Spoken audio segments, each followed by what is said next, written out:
Alors qu'il était attendu au FC Barcelone ces jours-ci, Nico Williams a prolongé son contrat ce jour avec son club, l'Athletic Bilbao. Il a prolongé pour 10 ans.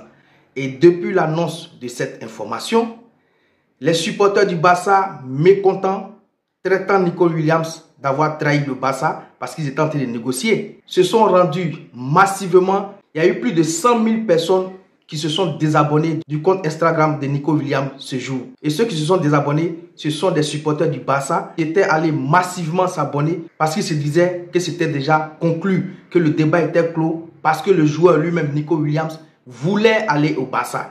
Donc ceux qui sont allés s'abonner massivement se sont désabonnés ce jour parce qu'ils sont mécontents. Selon eux, le joueur de Bilbao a trahi le FC Barcelone. Les amis, tu es supporter du Barça, je tiens à te dire, calme-toi, calme-toi, calme-toi. Je vais t'expliquer pourquoi l'Athletic Bilbao a agi ainsi. Alors, nous sommes à 2 mois de la fermeture de ce mercato estival. C'est-à-dire jusqu'à fin août 2025 là. Tout est encore possible. C'est pas parce que aujourd'hui Nico Williams a prolongé avec l'Athletic Bilbao, ça veut dire que le chapitre FC Barcelone Nico Williams est fermé ou est refermé. Non. Je vous explique ce qui s'est passé entre l'Athletic Bilbao et Nico Williams ce jour. Les amis, c'est une stratégie commerciale. Oui, les clubs le font souvent. Quand ils savent que un de leurs joueurs ou leur prodige est réclamé ou bien a de la cote sur le marché des transferts. Qu'est-ce qu'ils font? Je vous donne un exemple.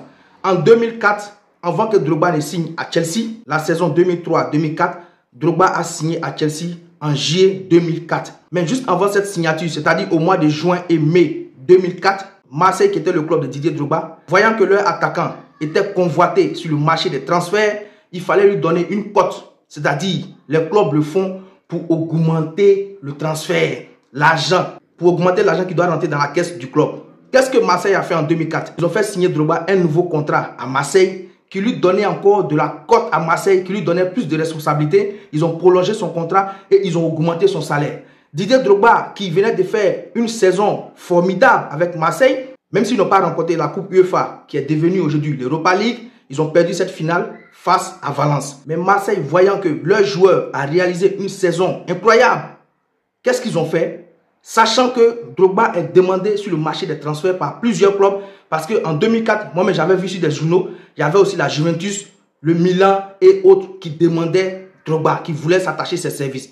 Qu'est-ce que Marseille a fait? Ils savaient bien qu'ils allaient libérer Drogba, mais ils l'ont fait signer un autre contrat pour augmenter sa cote sur le marché des transferts. Ça veut dire, quand Marseille le fait, c'est pour dire aux autres clubs qui veulent Drogba que ce joueur-là, il est tellement important que nous, on vient de le signer à nouveau. Donc, si vous le voulez, vous devez débourser une certaine somme. Drogba, en 2004, signant son nouveau contrat, ou bien prolongeant son contrat avec Marseille, était heureux. Lui, pour lui, il voulait rester à Marseille, il était heureux. Et quelques mois plus tard, on le rappelle, on lui dit, bon voilà, écoute, c'est vrai, tu as prolongé ton contrat avec nous, mais il y a le club anglais qui te demande Chelsea. Et Chelsea a misé des millions d'euros. Il faut qu'on te laisse partir. Parce que nous, Marseille, on a besoin de cet argent pour faire fonctionner ce club.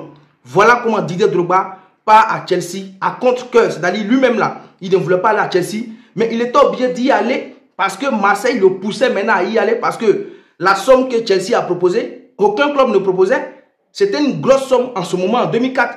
Donc voilà comment Marseille réceptionne cet argent et laisse partir Drogba à Chelsea. Si je vous explique ça, c'est pour vous dire que ce que l'Athletic Bilbao a fait aujourd'hui avec Nico Williams, c'est une stratégie commerciale. C'est-à-dire, on fait prolonger Nico Williams de 10 ans de plus, on augmente son salaire et on fait monter sa cote sur le marché des transferts. Aujourd'hui, après sa signature avec l'Athletic Bilbao, automatiquement, sa clause libératoire a augmenté. Parce que avant cette nouvelle signature, la clause libératoire de Nico Williams était à 55 millions d'euros. Et les 55 millions d'euros, c'est sur ça que le Barça et l'Athletic Bilbao étaient en train de discuter. Et aujourd'hui, après sa nouvelle signature, c'est-à-dire après son prolongement, sa clause libératoire est montée à 85 millions d'euros. C'est-à-dire, ils ont augmenté 30 millions d'euros de plus parce qu'ils savent que Nico Williams est demandé sur le marché des transferts et sa cote a augmenté. Et je vous avais dit la semaine dernière, pour vous qui me suivez ici, que le Bayern Munich était rentré dans la cadence. Le Bayern Munich veut s'attacher aussi les services de Nico Williams. Donc en le faisant, l'Athletic Bilbao augmente la clause libératoire de Nico Williams que si le Barça ou le Bayern Munich ou bien un autre club arrive à payer sa clause libératoire, ça va faire rentrer beaucoup d'argent dans les caisses de l'Athletic Bilbao. Donc c'est une stratégie commerciale qui a été mise en place aujourd'hui par l'Athletic Bilbao. Et ainsi que Nico Williams, qui lui, s'il réussit à signer dans un club, va se faire aussi un bon pactole. Ses parents, son agent, c'est toute une stratégie qui a été mise en place par lui-même, Nico Williams, ses proches et l'Athletic Bilbao. Mais ça ne veut pas dire que parce qu'il a signé aujourd'hui, il a prolongé avec l'Athletic Bilbao, que tout est refermé avec le FC Barcelone. Donc si le FC Barcelone aujourd'hui veut maintenant, en cet instant où je fais cette vidéo, veut Nico Williams, il doit débourser une somme de 85 millions d'euros qui est la clause libératoire de Nico Williams.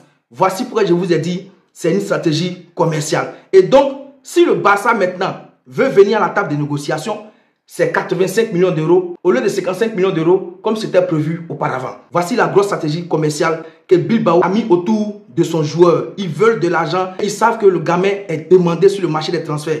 Si le Barça n'arrive pas à payer les 85 millions d'euros, il y a un club qui veut s'attacher les services, qui payera ces 85 millions d'euros. Et l'Athletic Bilbao prendra ce pactole pour aussi payer des joueurs pour faire fonctionner son club.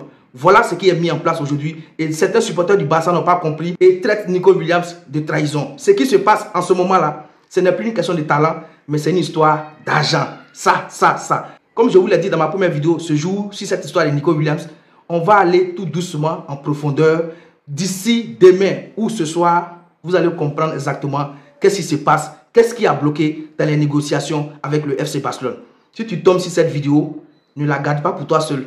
Partage-la au maximum pour que tous les supporters du Barça sachent que ce qui se passe en ce moment, c'est ça, le fric. C'est pour ça l'Athletic Bilbao joue le jeu.